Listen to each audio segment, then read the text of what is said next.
Hello guys, welcome to my vlog.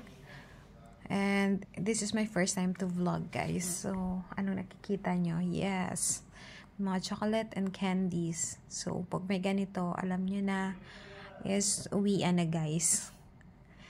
So, I'm very excited after a year. And ito na talaga yung hinihintay ko. Makapag-vacation leave at saka makita yung mga family ko sa Pinas. And ito nga guys, nagsistart na ako mag-impake.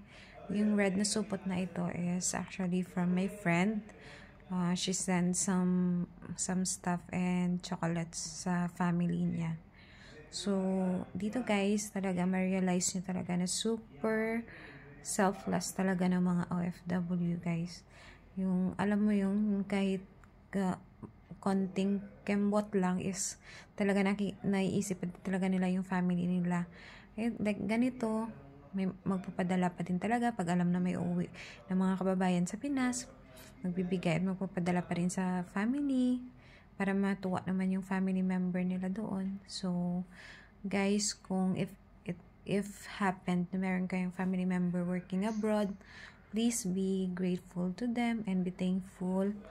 And always pray that they are in good health, because being an OFW is really mentally, physically, and emotionally exhausting guys. So yun lang. And also please sana yung mga dyan, isipin nyo rin yung money wise ba pag nagsispend kayo ng money na pinapadala ng kapamilya nyo.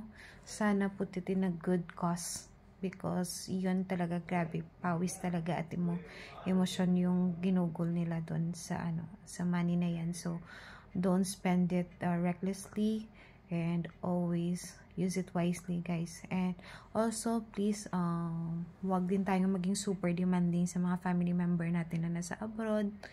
Just be thankful and always think their health first, because yun yung magbuboost sa kanila talaga ng na maging strong dito sa abroad.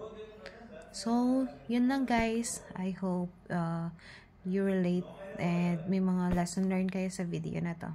So thank you and bye bye. So God bless. Please guys, subscribe and share my channel. That's all. Thank you. Bye bye. Love.